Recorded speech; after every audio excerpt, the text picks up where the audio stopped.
The silence that settled over Greer's automotive that Tuesday morning wasn't the kind a man gets used to.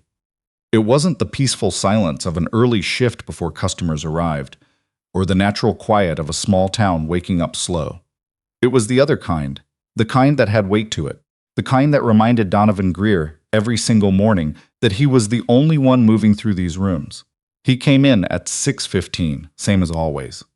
Unlocked the bay door, let it rattle up on its track, stood for a moment in the opening while the cold came in off the Oregon hills.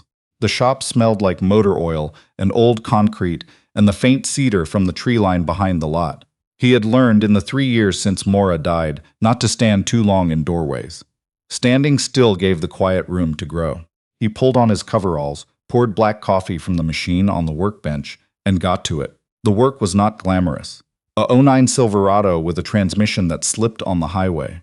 A Subaru Outback whose owner, a retired schoolteacher named Mrs. Pembroke, had been driving for 2 weeks on a brake pad ground down to the metal backing. A fleet of 3 HVAC vans from a local contractor that needed their oil changed and their belts inspected before the season turned. That was the work. That was what Greer's Automotive did. It was a 2-bay shop on the edge of Hartwell, Oregon, population 4,000 and something, nestled in a valley between timber country and wine country, too small to be on most maps and too proud to be absorbed by either. Donovan had bought the place 6 years ago when he and Maura left Portland. She had wanted the slower life. He had wanted whatever she wanted. He had not planned to stay after she was gone. He had told himself, in the first raw year, that he would sell the shop and go back.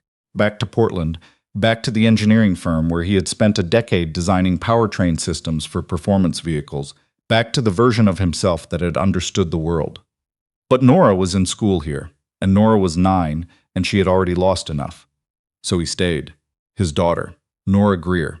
She had her mother's eyes and her father's stubbornness and a habit of dragging her backpack through the shop on her way inside in the afternoons, leaving a faint chalk dust trail across the concrete floor.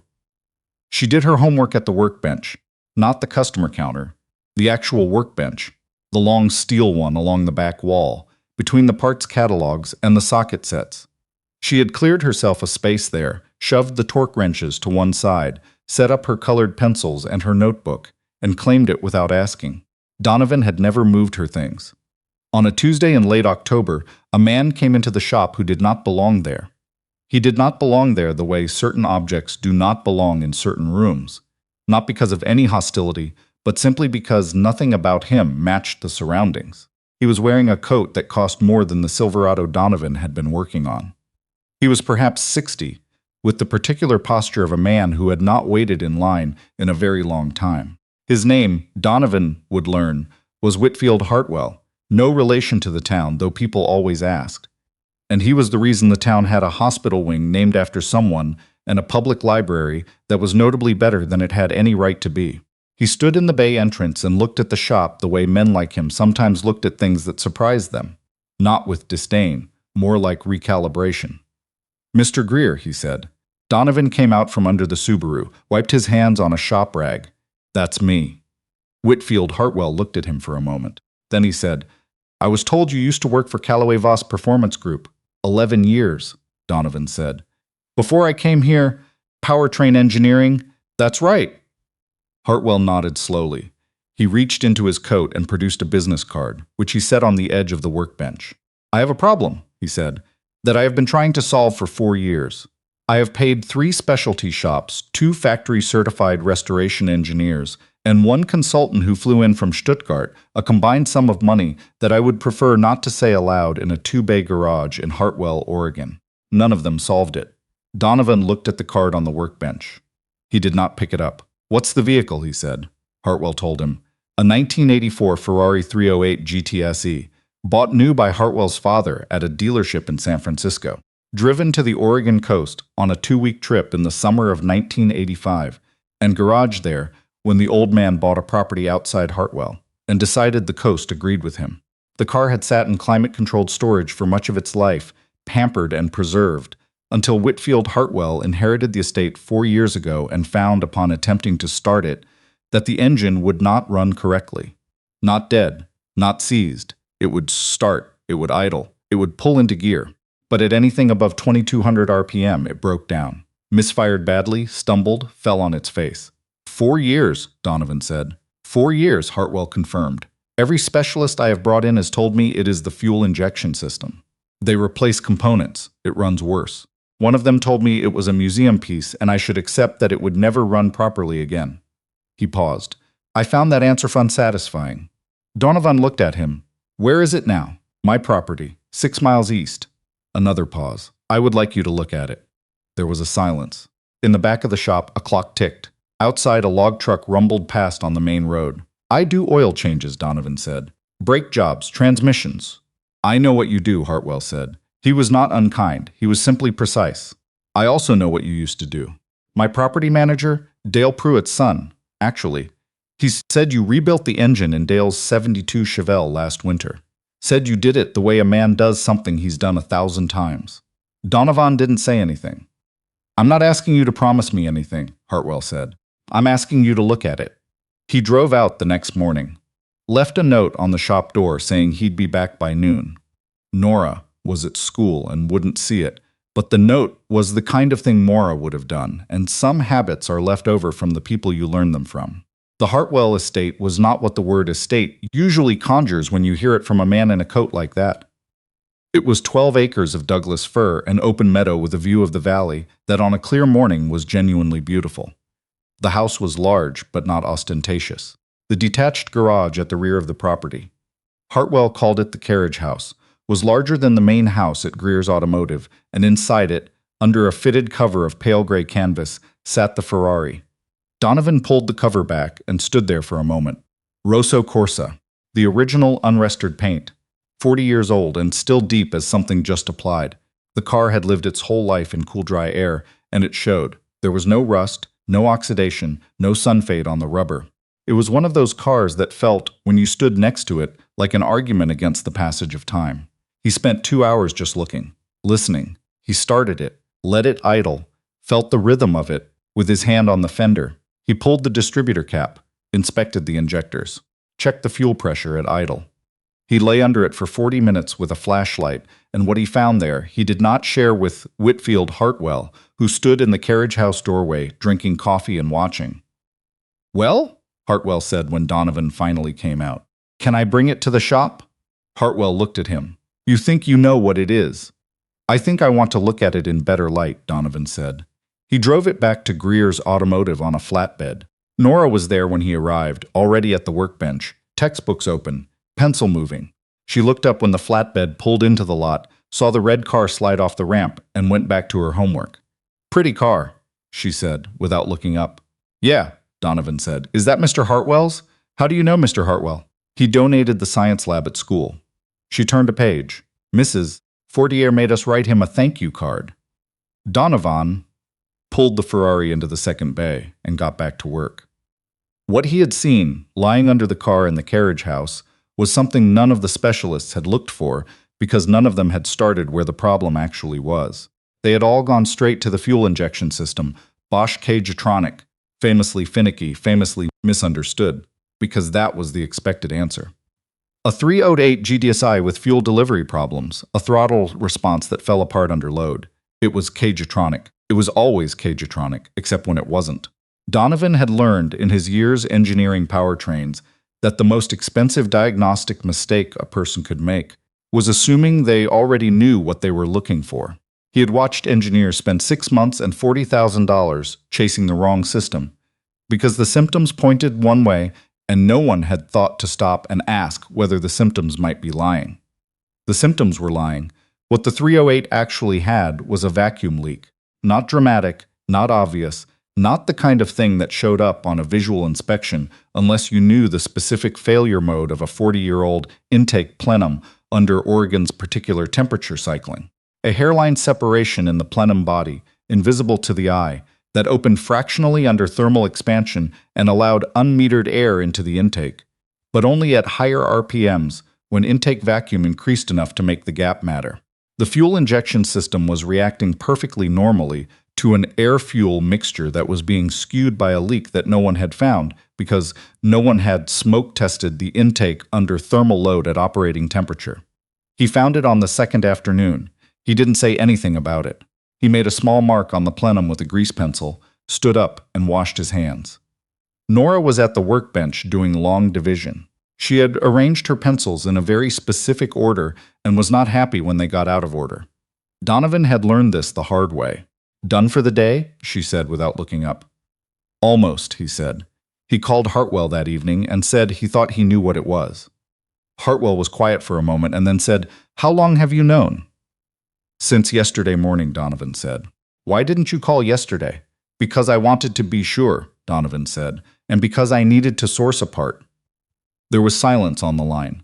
Then Hartwell said, "Every other person I brought in told me within 24 hours that it was the fuel injection system." "I know," Donovan said. "They were wrong." "Yes, and you waited 2 days to make a phone call because you wanted to be sure."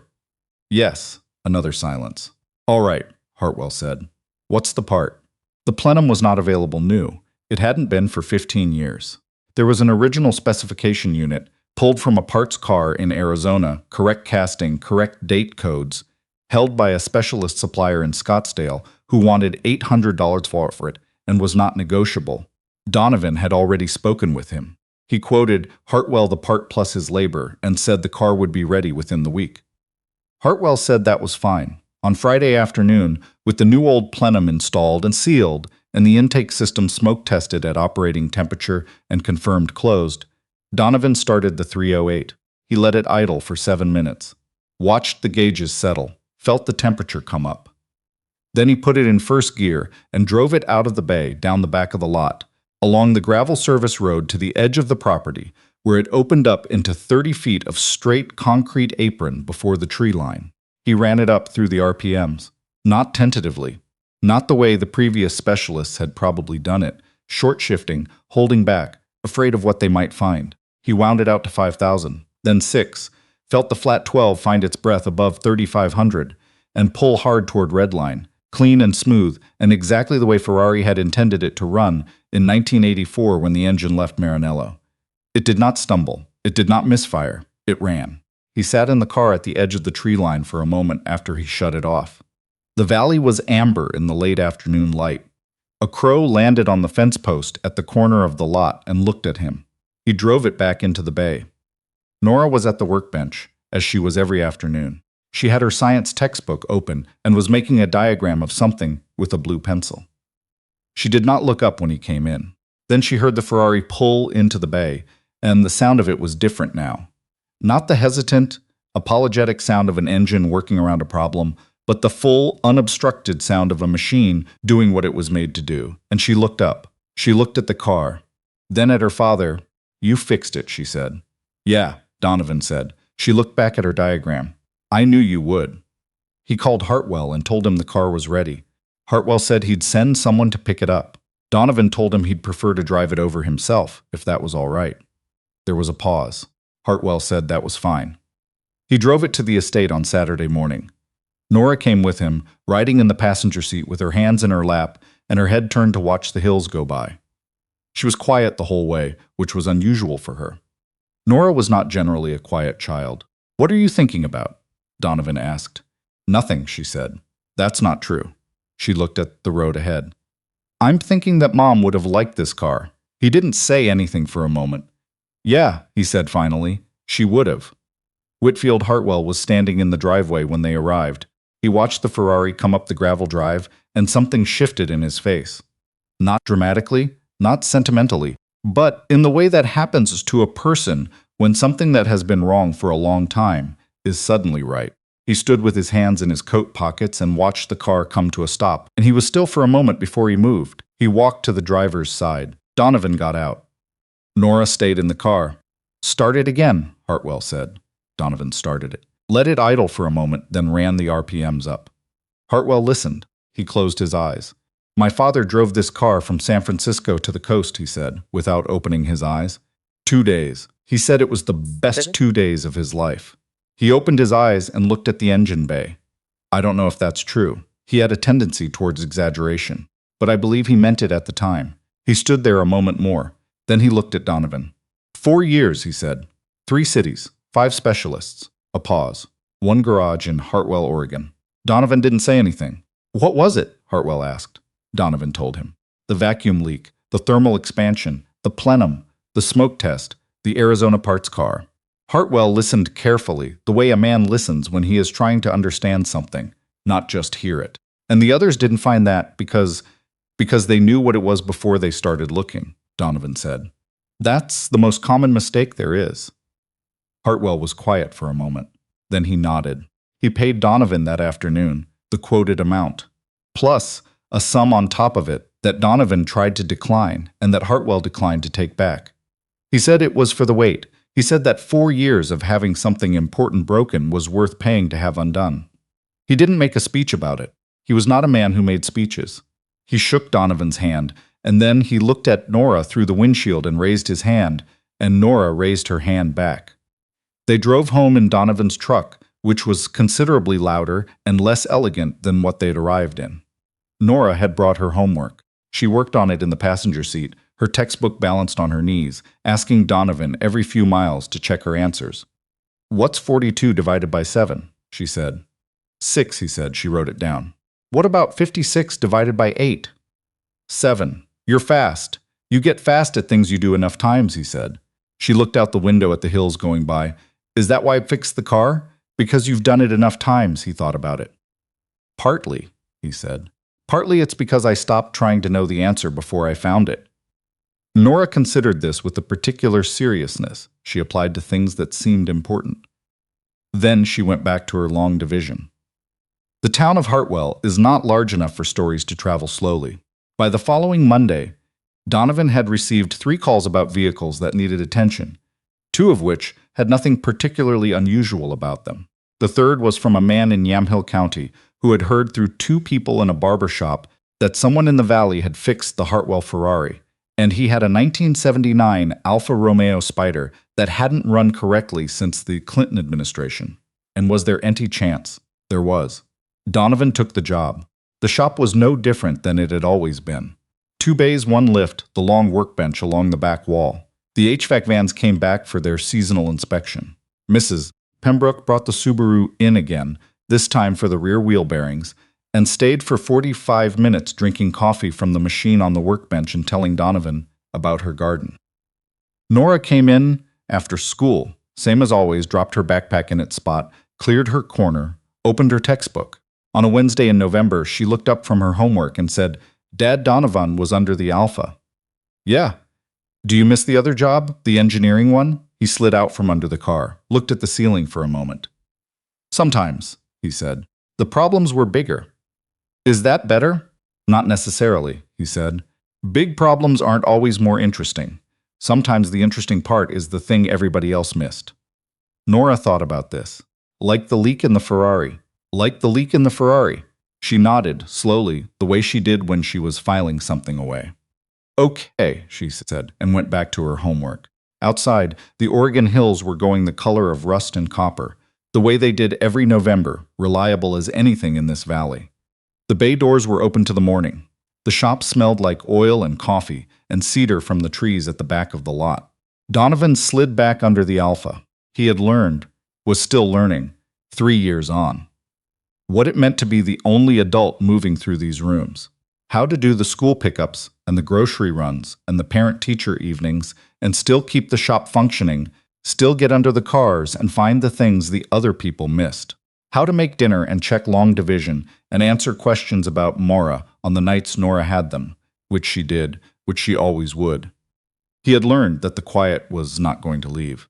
But he had also learned, and this was harder, this took longer, that the quiet was not only what he'd thought it was in those first months. It was not just the absence of Maura. It was also the shop at 6:15 in the morning before anyone arrived, and the hills going copper in November, and Nora's colored pencils lined up in their order on the steel workbench, and a flat 12 finding its breath above 3. 500 RPM in the afternoon light at the edge of the property where the concrete met the tree line. It was both things. He had learned to let it be both things. The Alpha needed an ignition timing adjustment and a new set of spark plug wires, and a distributor cap that was original to the car and nearly impossible to source, but not actually impossible. It turned out, if you knew where to look and were willing to spend 30 minutes on the phone with a supplier in New Jersey, who had one in a bin, and hadn't thought about it in 6 years. He found the part. He fixed the car.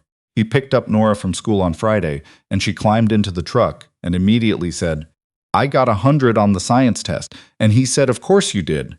And she said, "Don't say of course you did, like it's easy." And he said, "It's not easy. It just doesn't surprise me." And she looked out the window and tried not to smile and did not succeed. They drove home through the valley with the windows cracked and the heater on and the hills going red in the late afternoon, the kind of afternoon that happens in Oregon in November, and is, if you are in a position to notice it, something close to perfect. The shop would be open Monday. There was always something that needed fixing.